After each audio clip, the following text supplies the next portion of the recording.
जितने भी यहाँ पर भक्तगण बैठे हुए माताएं बहनें, एक गांव में भी जन्मदिन मनाने की परंपरा शुरुआत हो गई। माता बहनें ध्यान देंगे, जन्मदिन कैसा मनाना चाहिए वो आपसे निवेदन करें हम। देखो कल जन्म उत्सव मनाया था ना, बेचारा वाले गुब्बारा लगाने वालों ने लगाया, लेकिन फोड़ने वाले कितने आ गए। उनसे बोले कि आप पंडाल सजाना, अभी समय नहीं है, और फोड़ने के लिए आ गए। जन्मदिन कैसा मनाया जाता है, विशेष रूप से नौजवान ध्यान देंगे, हमारी माता बहनें ध्यान देंगे।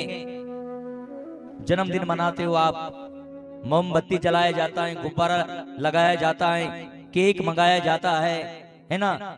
मोमबत्ती बुझा दिया, गुब्बारा फोड़ दिया, जिसका जन्मदिन उसका मुंडा पोत दिया महाराज, इसका नाम जन्मदिन बन गया। ये कौन सी परंपरा चालू किया? बड़े बड़े बाजारों की छांव गांव पर भी पड़ने लग गई महाराज। इसका नाम जन्मदिन नहीं माता है बहने। हाँ जन्मदिन मनाओ, मना नहीं करे। जिस रोज बच्चे का जन्मदिन हो, सुंदरकांड का पाठ कराना चाहिए, गौ माता को रोटी देना चाहिए, हनुमान चालीसा का पाठ करना चाहिए, साधु संत महात्मा के पास जाकर के बच्चा बच्ची को आशीर्वाद लेना चाहिए। एक केक से मुंडा पोतने से आशीर्वाद नहीं मिलेगा, ध्यान रख लेना। और आज से संकल्प लेना चाहिए कि जब भी हम जन्मदिन मनाएंगे, हम गौशाला में मनाएंगे, और जो भी खर्चा आएगा हम गौ माता को गुड़ खिलाएंगे, हम गौ माता को हरा चाला खिलाएंगे, हम गौ माता को दलिया खिलाएंगे, हम गौ माता को तगारी दो तगारी टोपला डाल हरा घास डाल देंगे महाराज। कम से कम गौ माता आशीर्वाद तो देगा ना। आप साधु संत महात्मा को भोजन कराओगे जन्मदिन के दिन, कम से कम आशीर्वाद तो देगा ना।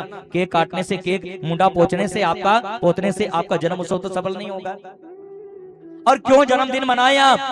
सारा दिन खाने पीने भोगने में निकल गया, इसलिए मनाना चाहिए कि भगवान अब बचा कुचा शेष जीवन है, मैं भगवान की आराधना प्रार्थना करूंगा, मैं धर्म का काम करूंगा, मैं पुण्य का काम करूंगा, मैं सेवा का काम करूंगा। अब कई लोग तो गणेशपुरा जन्मदिन मनाते मनाते इकलेरा भी जाने लग गए, मनोहर थाना भी जाने लग गए महाराज। वो वीआईपी हिसाब से मनाते महाराज। जिस बच्चे का जन्मदिन हो उन बच्चे को आशीर्वाद देने वाला चाहिए। होटल वाला, कोई दुकान वाला आशीर्वाद नहीं देगा, केक वाला को बच्चों को आशीर्वाद नहीं देगा। कोई साधु संत महात्मा के पास ले जाना, कोई गौ माता के पास ले जाना, कोई बालाजी के मंदिर में ढुका लेना, और कुछ नहीं है 2 पुष्प भोलेनाथ के मंदिर में चला जाना और मत्था टेक देना, आपका जन्म उत्सव सफल हो जाए। ये ताली बजाना अच्छी बात है, पर हमने जो बोला वो उतारोगे जीवन में, तब ताली आपके काम में आएगा। हम नौजवानों से भी निवेदन करें, कभी बच्चा बच्ची का जन्मदिन मनाओ, मना नहीं करें। कोई हनुमान चालीसा का पाठ कराओ, कोई 2 माला घुमाओ, कोई अभिषेक करा दो भोलेनाथ का, कम से कम साधु संत महात्मा ब्राह्मण आशीर्वाद देकर के तो जाएंगे महाराज।